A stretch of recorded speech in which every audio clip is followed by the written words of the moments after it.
Russia studying how to lure highly skilled workers back from abroad, ministry. This post received a score of 18,000, with an upvote ratio of 94%. Here are the top comments in response to this article. Lol. They're never coming back.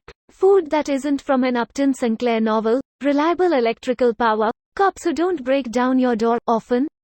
Yeah, they're here for keeps. What's the story about the food? Technically the sausages in the jungle had metal pieces in them, but this comes close. To continue, Upton Sinclair's The Jungle called out the terrifying practices the real world was using in food processing. Sawdust was frequently used as an additive in food, for example. People reading the book were horrified enough to create federal agencies tasked with ensuring that things like sawdust weren't used in the production of food in the U.S. Apparently similar agencies do not exist at the same level in Russia. Theodore Roosevelt read the book and was appalled at the conditions. Somehow word got to the meat packers that they were coming, and they spent 3 weeks cleaning, improving, and basically sweeping all of their shoddy food preparation practices under the rug. Neil and Reynolds made their visit and then sent word to Roosevelt. Everything in the novel is true. Yup. Even after almost a month of trying to look squeaky clean, the meat industry couldn't look good. They wrote a scathing report about conditions at the plants, which led to the Federal Meat Inspection Act, the Pure Food and Drug Act, and finally to the modern Food and Drug Administration. Teddy was such a great president when it came to regulating stuff that had been unregulated for so long.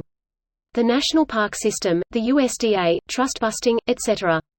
I was about to say it surprised me he never got whacked, but then I remember he was so badass he took a shot from an assassin, told the crowd to spare the assassin's life, and kept giving his 90-minute speech.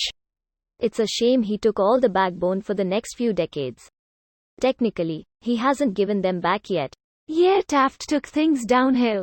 He was a true follower of Roosevelt's high ideals, but when Theodore left Washington to trace the headwaters of the Amazon, no, really, Taft was morally adrift. He needed TR to keep him energized and on course. Taft became a doormat for the industrialists. Teddy was so pissed he came back and ran against him under a third party. We've tried everything. We tried threatening them, poisoning them, killing their families. I guess workers are just spoiled these days. Nobody wants to work anymore. We pretend to work, and they pretend to pay. That pretty much sums up the Russian military. Everything was done on paper, but in reality, nothing was done. This video was automatically created by Reddit to speech. The article and comments in this video were selected from Reddit according to their upvotes, and any paraphrasing was performed by smmry.com, without any human intervention.